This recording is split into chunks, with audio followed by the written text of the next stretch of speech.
বৈষম্য বিরোধী ছাত্র আন্দোলনের সমন্বয়কদের সাক্ষাৎ পেলেন না সাবেক স্বরাষ্ট্র প্রতিমন্ত্রী সোহেল তাজ। সোমবার রাতে তিনি সমন্বয়কদের সঙ্গে দেখা করতে ঢাকা মহানগর গোয়েন্দা পুলিশের কার্যালয়ে আসেন। এ সময় তাকে সমন্বয়কদের সঙ্গে দেখা করতে দেওয়া হয়নি। পরে তিনি সাংবাদিকদের সঙ্গে আলাপকালে আন্দোলন ঘিরে সংঘটিত হত্যাকাণ্ডের সুষ্ঠু তদন্ত ও বিচার দাবি করেন। সোহেল তাজ সাংবাদিকদের বলেন, সাধারণ মানুষ হিসেবে ডিবিতে এসেছিলাম কারণ দেশ নিয়ে সকলে এখন উদ্বিগ্ন। শিক্ষার্থীদের বুকে যেন আর একটু গুলি না করা হয় আইনশৃঙ্খলা বাহিনীর কাছে অনুরোধ জানিয়েছি। আর আন্দোলন ঘিরে প্রতিটা প্রাণহানির বিচার করতে হবে। শিক্ষার্থীদের যেন আর কোনোভাবে গ্রেফতার করা না হয় সে দাবিও জানিয়েছি। এ সময় তিনি আরও বলেন, 3টি প্রশ্ন নিয়ে ডিবি কার্যালয়ে এসেছিলাম। জানতে চেয়েছিলাম সমন্বয়কদের আটক করা হয়েছে নাকি নিরাপত্তার জন্য নেওয়া হয়েছে, কখন তাদের ছেড়ে দেওয়া হবে।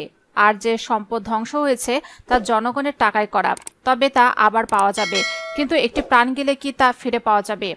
এ সময় তিনি জানান, সমন্বয়ক 6 জনকে ঊর্ধ্বতন কর্তৃপক্ষের অনুমতি পেলে ছাড়া হবে বলে জানানো হয়েছে।